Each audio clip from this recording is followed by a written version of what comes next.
Whatever you want. But we're... התחלנו? התחלנו. היי! Hi, good morning. Shalom. We haven't decided if we're going on the English or the Hebrew. We'll start with English. I think it's going to be one of those days. Yeah. So we've been, for the past, almost an hour, we've been trying to interview a friend of ours, and it didn't work out. I'm without a phone, I have to tell you. This is a very challenging experience for me. Because it's not totally without a phone. That would be fine, I think. Because half. Yeah, it's half. I have my WhatsApp on the computer. I have my SIM card is in my son's phone. Oh my God. So people need to reach me. Basically, they can reach me. And it's nicht here, nicht her, as they say in Yiddish, not here, not there.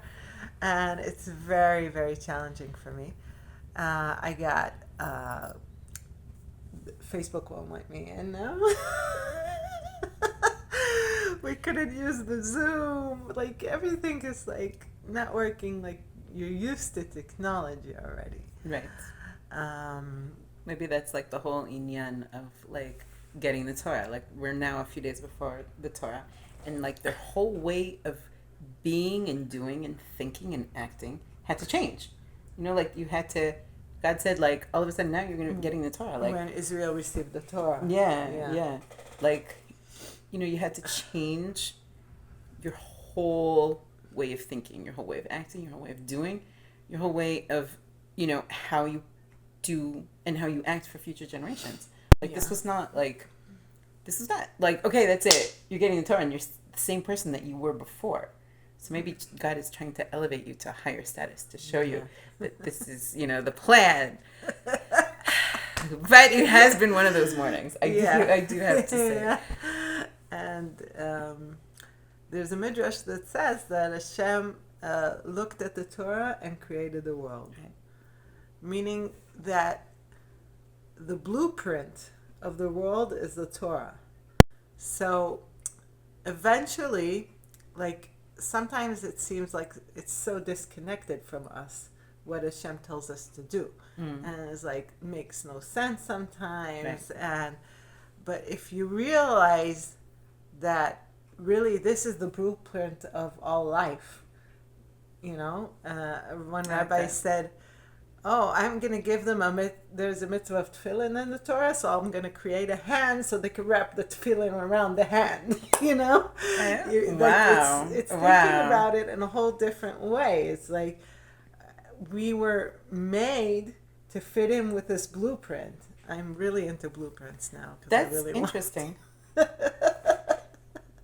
you want to expand your house. I want to expand the house, but me too. But you think about it, everything that shows up in the blueprint is something that tells you something about the reality, and reality could tell you about what the blueprint was. But the blueprint is very abstract sometimes. There's no. It's if you look at a blueprint, and I can't understand a blueprint. I don't know where the wall is supposed to be and which type of wall, if it's a baseball or a concrete wall or whatever. I don't understand that. My daughter does, but I don't. And I think sometimes it's very abstract until you bring it down, like the Mishkan. Who built it? Bitzalel, right? Yeah. And he was able to understand these visions and put it into action. And I guess that's you with your phone and everybody with their challenges, that we're trying to understand what's really going on, the inner truth, and it's you feel handicapped because you don't have the tools, the proper tools, the proper people to teach you how to do it and how to read it and how to act upon it. We never welcomed everybody. We're on the Shmooze. Hi everybody. Good morning. We said it's one of those mornings. Yeah. So today we're schmoozing about Shavuot, Matan Torah. It's interesting that the receiving of the Torah is not such a great celebration in the Bible itself. because it's not even mentioned as you're going to celebrate the day you got the Torah on Mount Sinai. It's just the name of it in the Tanakh is just Atzeret. That's it. It's just a day. Interesting. You know? And It's never only one day. Huh? It's never one day. It's never one day. It's never one day. It's always like either 2 days, like we're having this year, and then all the time you spend thinking about it, planning about it, preparing for it. Yeah, but still, it's basically one day, at least in Israel. Thank God.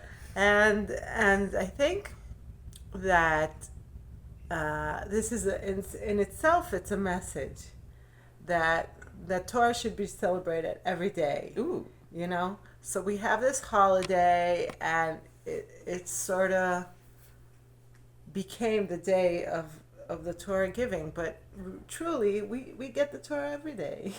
You know, every day there's a message for us in the Torah. Every day we have a chance to connect to what we got, to this gift. It's not just a one-time gift. It's something that goes on and on and on. And Torah studying is something that should go on and on and all the time. That's interesting what you're saying. Really, it's. I'm And absorbing it. And this holiday also in the Torah is like the day of bread, Shnei Alechem, Korban Shnei Alechem, the only day where in the Mikdash they sacrificed chametz. Really? Yeah. So if Beit HaMikdash is going to be built tomorrow, I have a lot of work because I am not prepared for this. I don't even know this. There was Sfirat HaOmer, right? Right. The cutting of the barley and the wheat and stuff like that, and counting and counting and counting, and then on Shavuot they did the korban of Shtei Alechem. So it's the only time that there was really like a korban that was chametz.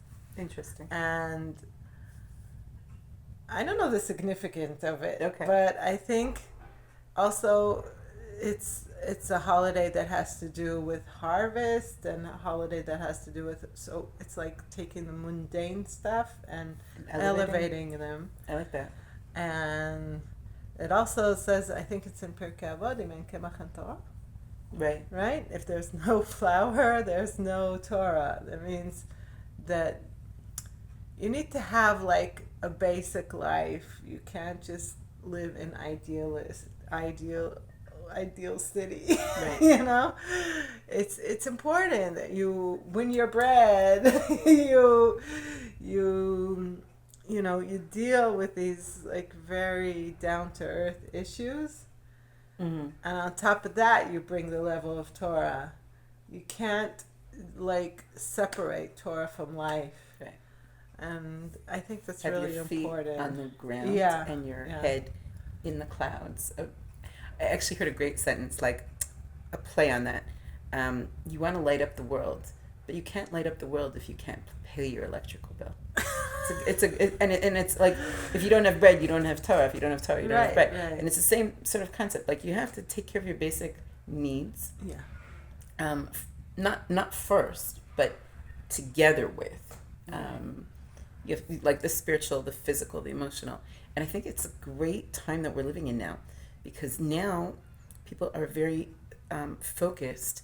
They have the ability to focus on their emotional needs, how to lift themselves up, not just by making a job and having a family, but like, what's going to fulfill me.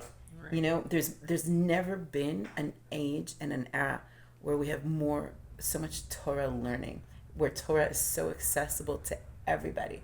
And people like, you know, big business people who have made a lot of money, they're now sitting there going, well, wait, you know, I've gotten there, and now what? It's like empty. So now I have to go back and find what's this really about. And I think that's unbelievable. Like, you can have so much accessibility to Torah, and you can have so much ways to fulfill yourself. It's unbelievable. It's incredible. Yeah. You know, never mind the fact that the Zoom didn't work today. Never mind all the other technological difficulties. But like you said, it's also being connected to Torah is like subordinating yourself to higher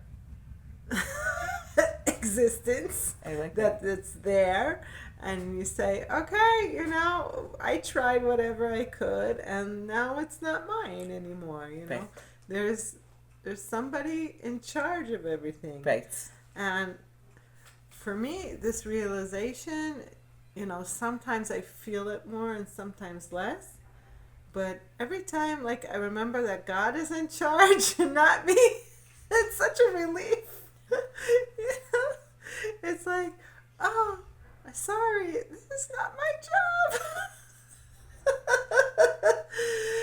And really, I read a story about this.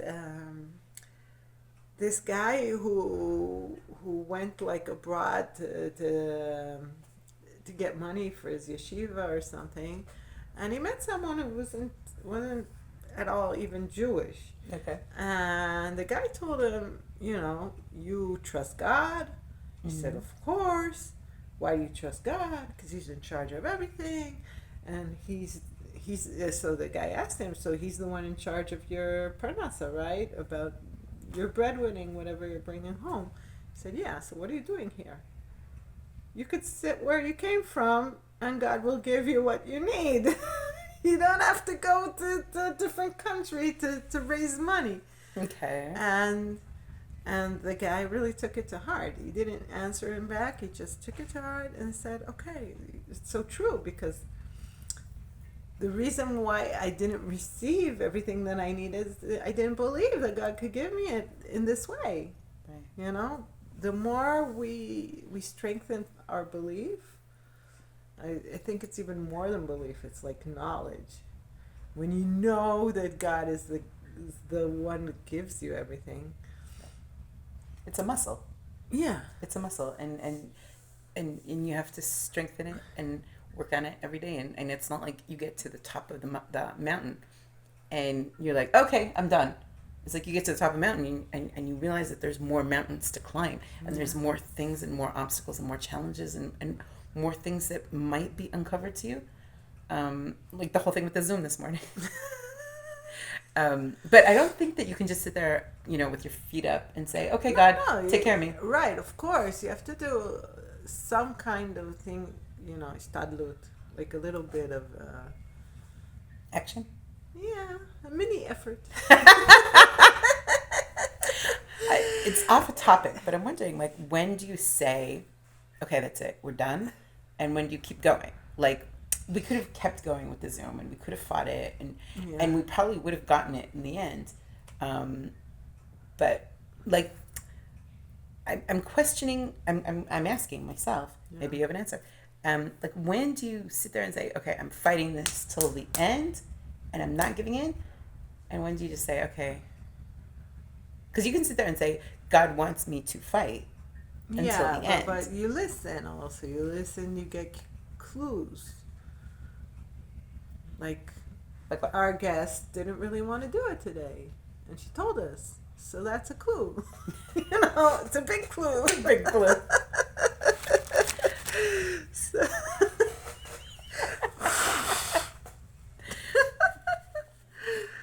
Okay, but like my book, right? There were so many times I could have just thrown the whole thing out. There were so many times that I could have just deleted the entire thing. And I kept going, and I'm like, this is what I have to do. This is what I have to do. There were so many obstacles, and it's not perfect yet. I still have to go back and redo it. But like for me, there's something that's very clear. If it's something that only I could do, then I know I should persist. I like that. Okay. Any job that you would take any other person, and they would be quite competent. Yeah. To do it instead of you. Right. So you don't really have to do it. I mean, it's part of whatever. You have this job, whatever. But if you have a better opportunity, so you could say, okay, bye-bye, I'm not doing this anymore.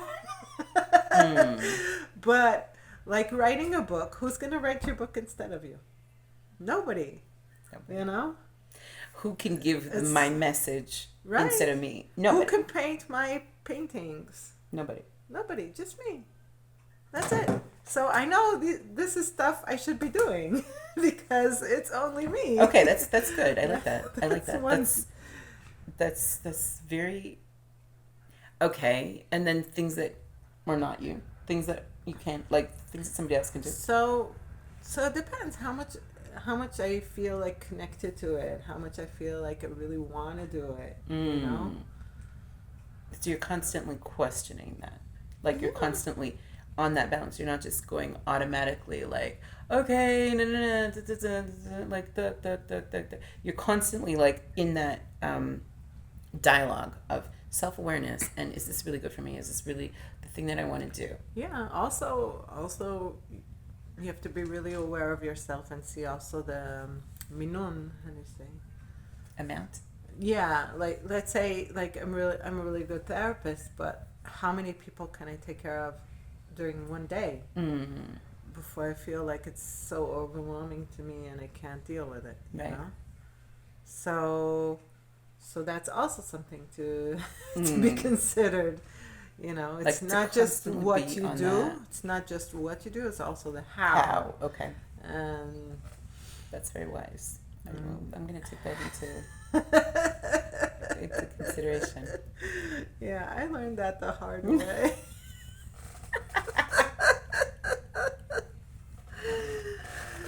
Okay. I loved being a genenet, being a kindergarten teacher. I truly loved it, but the price was too high for me. I would come home like with no power, no energy. Just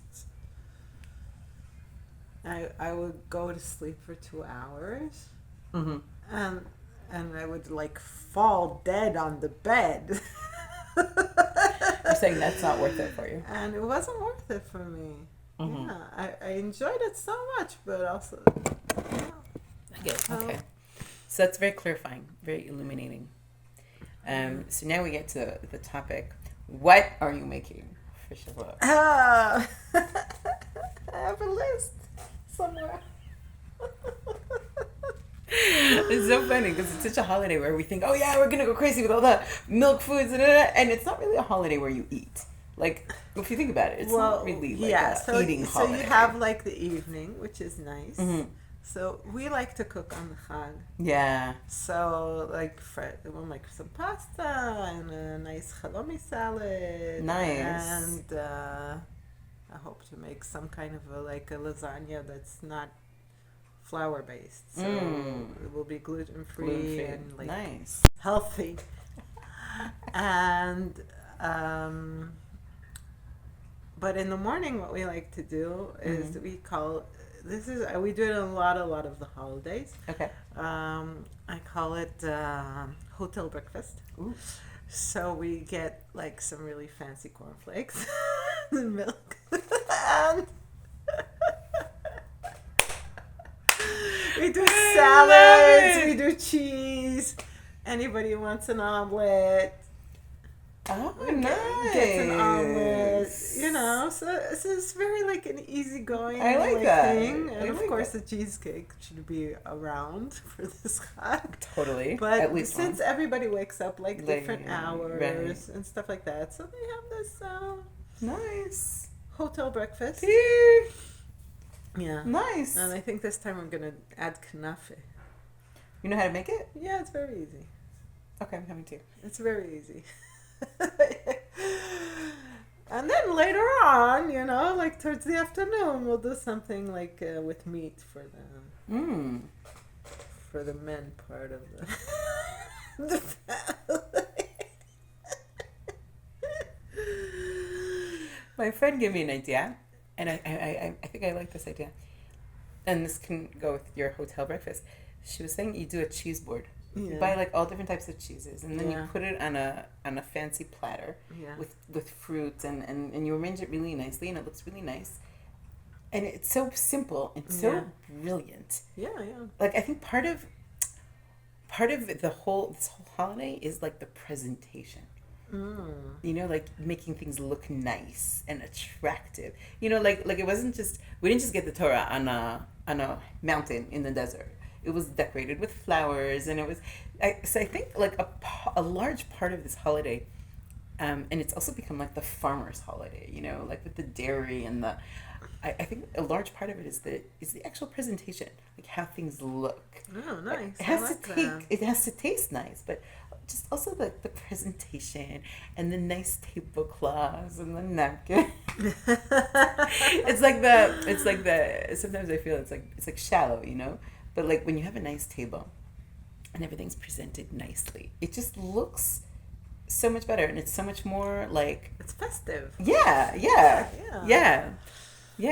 And also, it reminds us that you know, we're chosen people. We got this gift, this beautiful gift. It's like a lot of commentators. They say like the receiving of the Torah is like a marriage between right. Israelites and God, right. you know? And so when you think about it, it's an anniversary. It should be celebrated. When we were doing the picture, your face was full of joy. You said, we're getting the Torah. And your face was full of joy. And my face was like full of like it's like an awe. Like it's interesting. Like, you know that Midrash, the song where God went to all the nations of the world and said, will you take my Torah? And they said, what's in it? And they all said, yeah, no, thanks. It's really like, when you think about it, it's like, it's also like happiness, but it's also like a huge responsibility. Yeah. Like a huge, I don't know if weight is the right word, but it's definitely like, you know, it's like reaffirming, like what you said, the marriage contract. Like it's reaffirming that. It's reaffirming that we have to be the chosen people. It's reaffirming that we have to be that lighthouse to not only to all the nations, but to our country, to our families, to our communities, to ourselves. Yes, like going outward and then inward. You know, also, you know, we talk a lot about happiness on this show, and if you truly believe in God, you should be happy because there's a God out there. You know, He's in charge of everything. So that's also part of it. It's just understanding that not only there's a God, but He's related to us personally. He gives us guidelines. He gives us instructions. He's really interested in every aspect of our such little life, you know? It's a good reminder. I think I needed that today. God's in the bathroom as well. Everything. It's like every little detail. It's so crazy to think about it. I don't know if there's any other religion that goes to those details. You know, how you should treat your children and your spouse, and how you should cook, what you should eat, what you should say before you eat and after you eat. And if you forgot to say something, do you go back or don't you go back? And there's so much details. I mean, we're filming this in my living room, and I have like two really huge bookcases filled with books on Torah, mostly, and this is after when I did like a major cleanup, and I sent maybe 12 boxes of holy books to a yeshiva because I said I'm not going to have this kind of amount of books in my house. It's just crazy. And it's amazing. It's really amazing because Torah is also halachas, like what you do on a daily basis, but it's also like the thoughts before, you know, inside of it, and your midot, your character, really building your character, right. And also your spiritual world, understanding spiritually why you're doing all this stuff and what's connection, and it's just like there's so much topics, you know? And the Bible itself, and the Bible's commentaries, and the midrash, and like the stories, and everything is just like, it's mind blowing. There's so much. There's just so much that we were given, and what's amazing, I think, is that each one of us has their own path inside it. Even though like it's like overwhelming, Okay. but each person has like it says like he has his own Chiddush Torah to bring to the world, his own way to interpret something, to understand it, to make the Torah his own. And I remember for my son's bar mitzvah, you gave us a gift years ago for Netanel. A book that it said Netanel's Torah. Right. Yeah. And it was so beautiful for me because I thought, like, this is it. Make your Torah your own. Right. Find your own way, find your own path, what really talks to you, really, where you want to make it Amazing. part of you. Amazing. So now we're going into like the 3 days before, the 3 days of preparation. And it's not just like a physical preparation, it's also like a spiritual preparation. And I think I'm going into these days now like with a clearer head, like maybe my head wasn't screwed on right, and this conversation helped me, get it back. Yeah. Get it back. I want a note to all women. Okay. So like the men, they go to shul and they study Torah all-nighters, and most of us, we can't do that. We don't want to do it, some of us, because we'll probably be a mess the next day and scream at everybody, which isn't the point of the...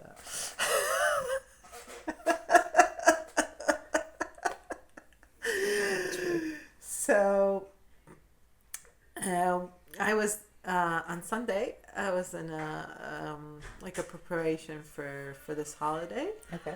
And one of the ideas that the women said that every little thing that you do now in preparing for the holiday is part of the holiday. It's not something separate.